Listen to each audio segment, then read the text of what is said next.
Cool. All right. Mm. Let's get into today's topic. Yes.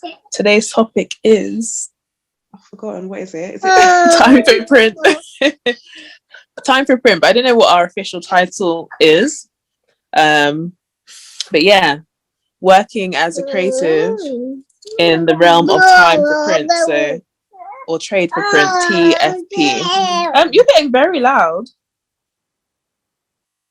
Yeah. she feels like emotion on this topic?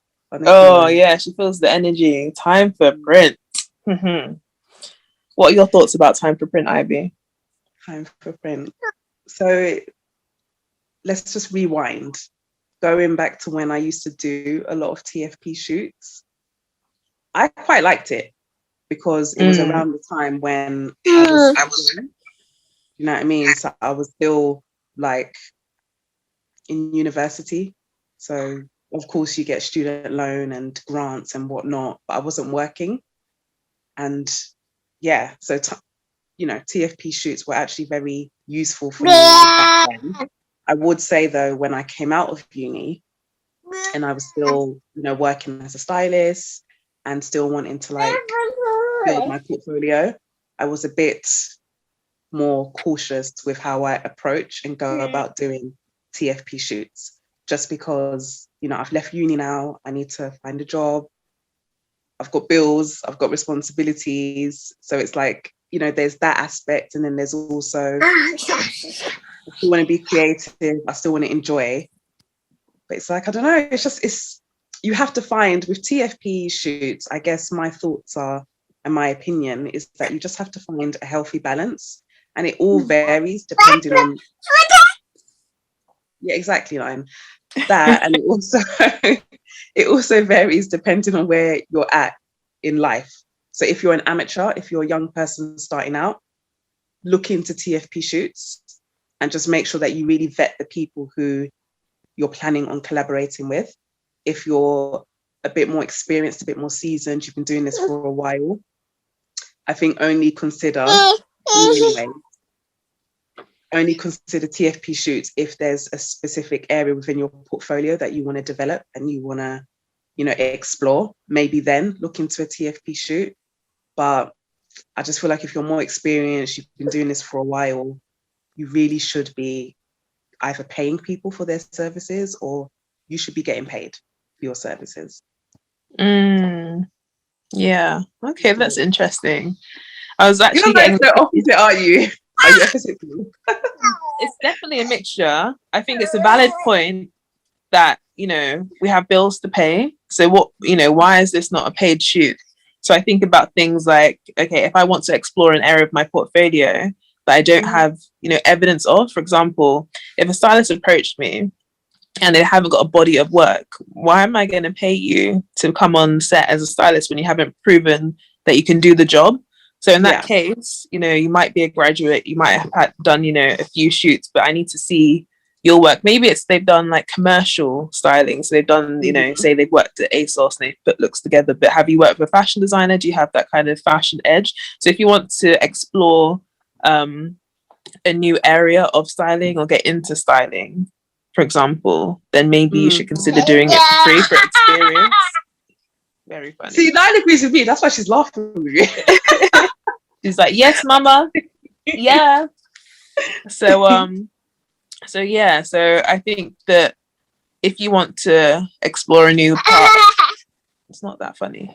If you want to explore a new part of, an industry you're in or enter an industry, then you should be willing to do it potentially for free if the team's correct. Because if you've got a photographer that's not great or a model that's just, then you're just going to waste your time. You have to know what you're going there for and who you're going to be working with. But I do hear that some, seasoned photographers are willing to do time for print still. I think in some ways that can be a way of like courting a relationship. For example, if there's a major publication that would like to work with you, and honestly, some big like publications don't have a budget for like editorials. But then if you have that name on your portfolio, oh, you've done a shoot for Vogue, like, okay, so maybe then I'm going to pay you because you've got that experience. If Vogue publishes you, then surely it might be a good fit for me. And you know, sometimes when you're building relationships, like in like the real world, like you might go on a date, you might give some gifts, like it's about building a relationship. And then when you're in there, you know, you've got it for free, like you know, you're gonna get paid for it the whole time. I was thinking getting it for free, I was thinking like a man, like once he's spotted you, he's getting it for free the whole time. But yeah, it's a process. But for me personally, there are shoots as a designer that I would consider doing for free. I have like sometimes stylists that I like their work, and you know, I would be willing to loan them garments for free. I obviously prefer to get paid, but I understand like the struggle with starting out your career, and maybe they don't have access to getting like designers that they want, or you know, and yeah, well, they just don't have a budget for it. So I'm just happy to support them. And I look at the team, I see who they're going to shoot the clothes on, who the photographer is going to be, and then make the decision. But it's often about building a relationship, and you have to start somewhere. So, you know, where they're at today, you know, it's not going to be where they're at a year from now. Hopefully they're going to rise and they're going to remember you. So although they're doing a test shoot today, maybe they're going to be pulling for a celebrity in a month, 2 months. And I think that's something. Is it too loud, man? I'm used to all this noise, but I can hear you. I can hear you. No, it's so amazing. I wish that we could understand her, because I feel like she wants to get involved in this conversation. Do you know what I mean? I really wish we could understand. In a few seasons' time, Nine will be giving her opinion. Yeah.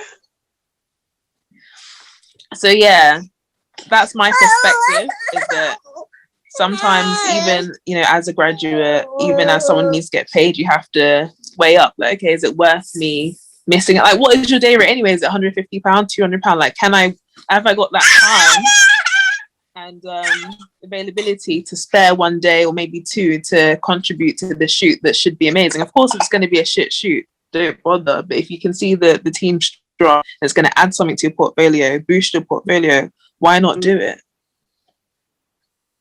I agree. I feel like it's good to hear that from you, from the designer and brand perspective, because I have always thought, you know, what does it take? Like, what does someone have to bring to, I don't know, like an email inquiry about wanting to collaborate with you on a TFP basis for you as a brand or a designer to consider them?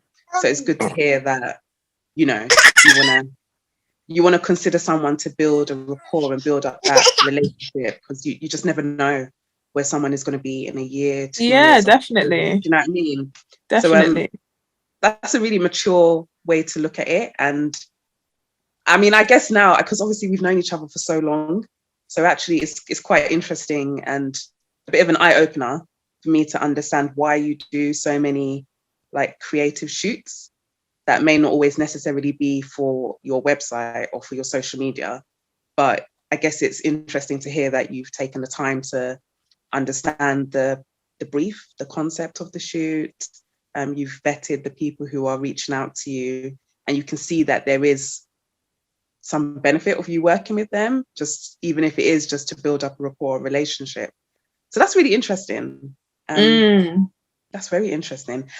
I guess another question I would like to ask you, find out from you, is how do you choose your stylist? Like, how do you know if someone is, not to be harsh, but someone is worth, you know, giving your garments to and collaborating with them? Because even if you don't have to be present at the photo shoot, like, it's still time for you to like meet up with the designer and give over the garments, and then not the designer, the stylist, sorry. And then that's the thing. Arrange, you know?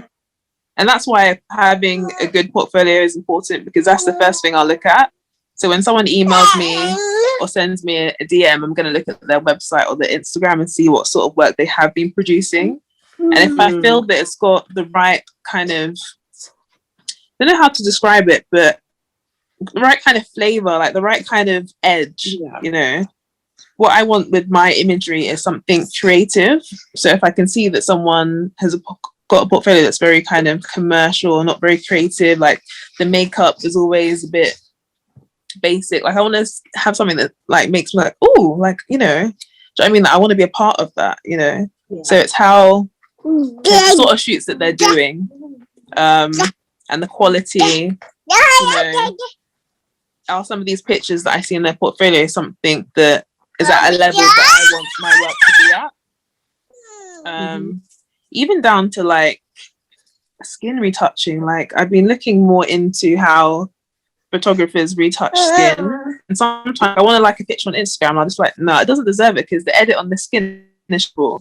So a good stylist, you know, is going to pick the pictures that are edited well, in terms of the skin, but also how they style it. So like, just, you know, how did they put that belt with that dress, or how did they wrap the silk around the hair? I don't know, just like little quirky things, like how someone puts the look together. I could just see like, okay, this is the sort of way that I want to see my stuff styled.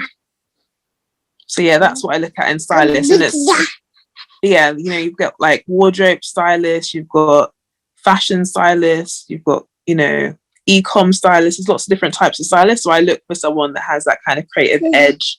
I also quite like people that use like black designers, or like kind of black, you know, African articles of clothing, like head wraps or skirt, like skirt wrappers, or I don't know, just like that kind of like African kind of edge. And there was a stylist I come across on Instagram the other month, and I could see that she had that kind of that Af sensibility, but it was very modern at the same time, and very, very trendy, very modern, but had that Af touch. And I was just like, yeah, she would have been perfect for my lookbook shoot. But yeah, that's what I look for. I hope that answers the question. No, it definitely does. That's interesting, actually. Would you, because you have like, obviously it's aesthetic, you have a certain style for your brand. Would you ever consider working with a commercial stylist who maybe doesn't have like the editorial aesthetic that you want, but who knows, maybe if you were to build a from her, they could open the doors, or, you know, take you in a different direction, or present a different opportunity to you? Like, does that go against what your brand is? Yeah, definitely. I definitely would, because like for my e-com, I try to like calm things down a bit, so people can see the product as it is. E-com tends to be less creative. The shoots I like to do are like the editorial kind of creative shoots, the fun things, but there is a need to have something a bit more simple, a bit more clean. So definitely it depends on the shoot. But obviously usually when people approach me, it's to do something creative. They're not trying to do e-com usually. Okay. And then when you do have like a stylist that approaches you, how do you go about like giving him or her your garments? Like, do they have to sign like some sort of agreement or contract? If anything does happen, if not there, is it their responsibility? Like, how does that transaction go about? Like, how do you do that? Yeah, so initially they will contact me asking if they can loan, and they sometimes send screenshots of the products from my Instagram or website. I'll then say, yes, this is the fee.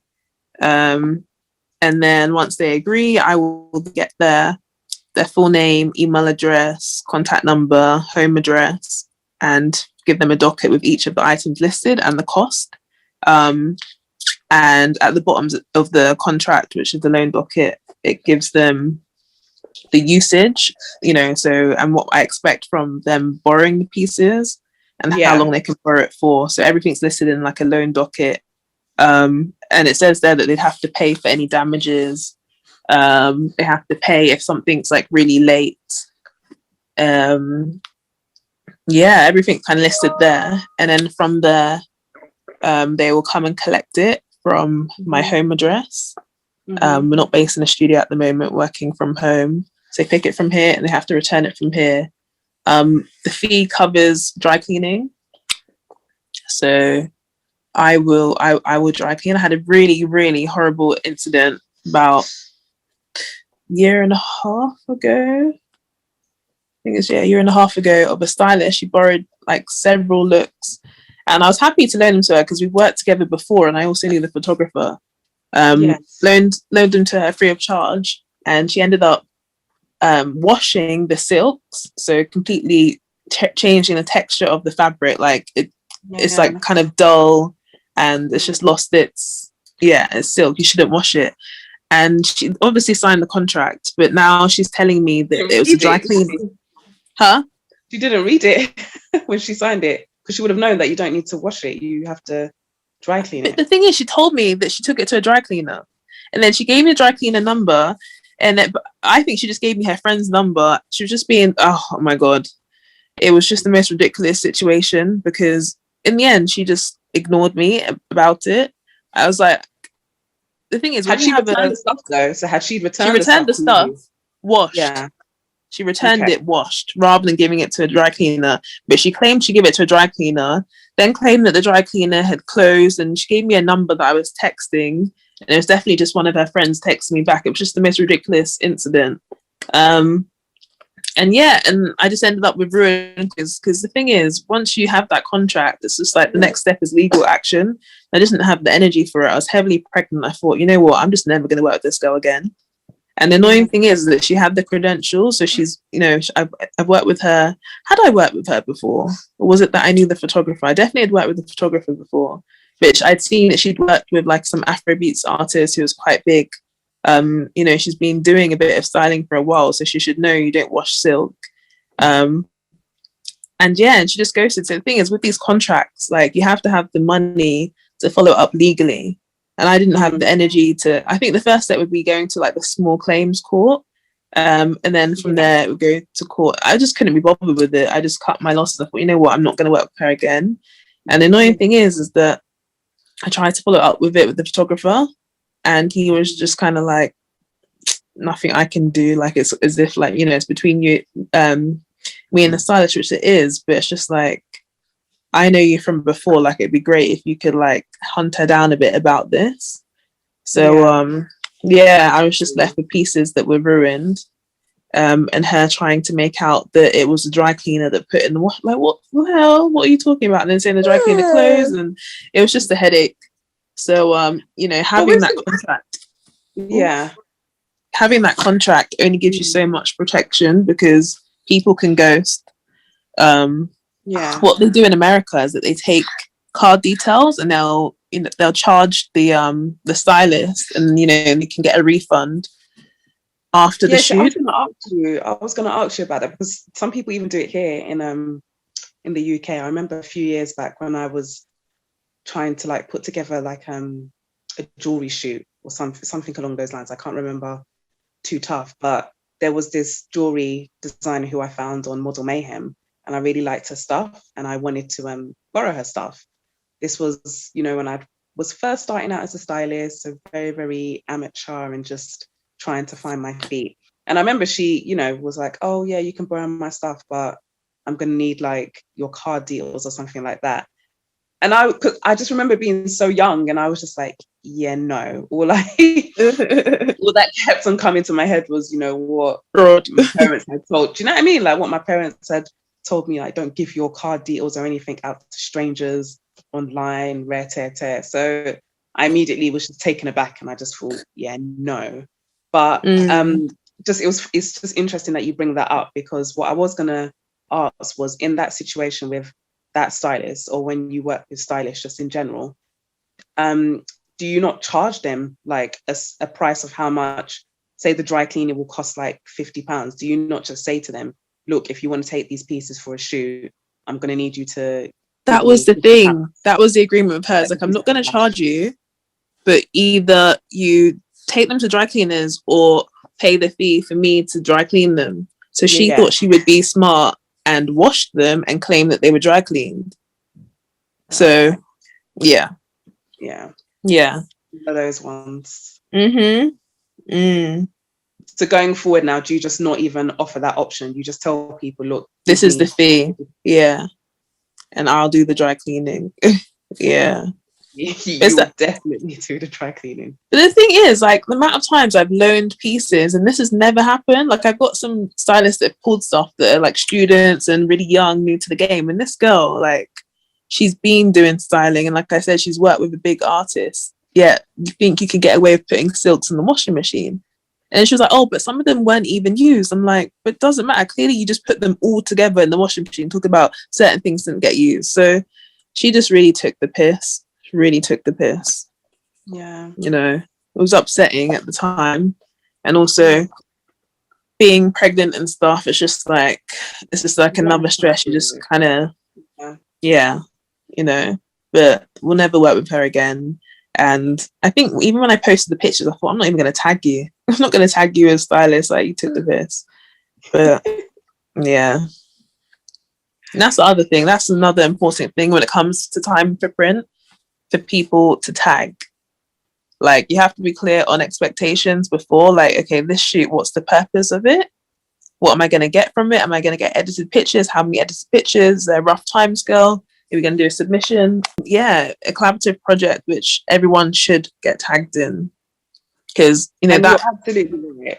Like, sorry, I was just going to say, because I completely agree with everything you said. It's the crediting and agreeing on these things beforehand, but it's so hard because you don't want to come across as being overly serious or overly just no, like we're here like to be serious. We're not here to waste our time. Yeah. But you know what I mean? Everybody's like, the creative juices are flowing. This is like, you know, back in the day. Today, I'm being serious. I want to make sure that I get what I'm supposed to get. I'm just thinking, like, to the young, you know, the young ones trying out as designers or stylists or photographers.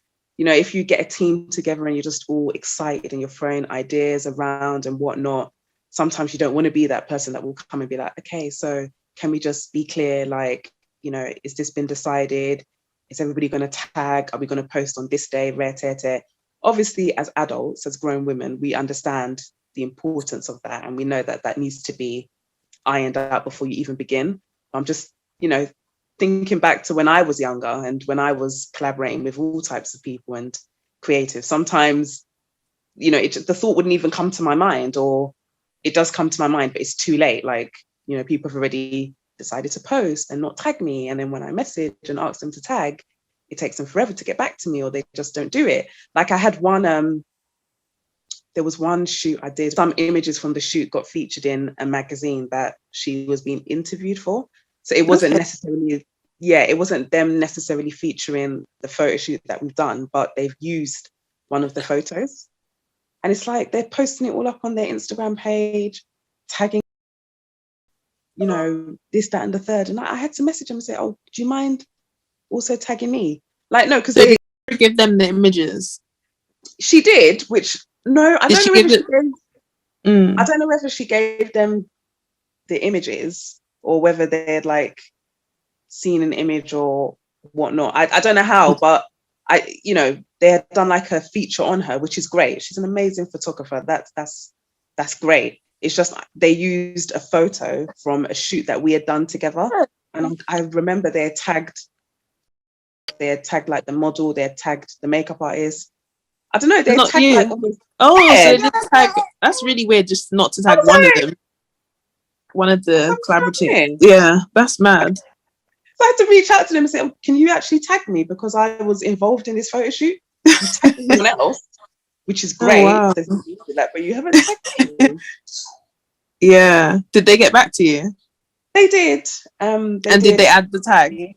Yeah, they added the tag. It was so long ago. It was many, many years ago. I don't remember the publication. I don't even remember what shoot it was.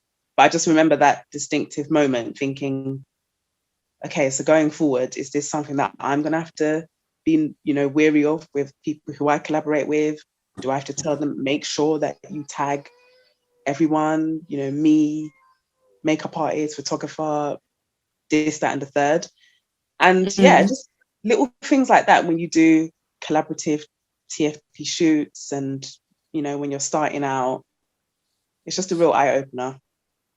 Yeah, I think that in that situation, that's kind of, I reckon probably some intern maybe just copied the picture and forgot a tag. Like, I don't know what happened there. I thought that maybe they might have just taken the picture off of the Instagram and not realized that there were tags involved.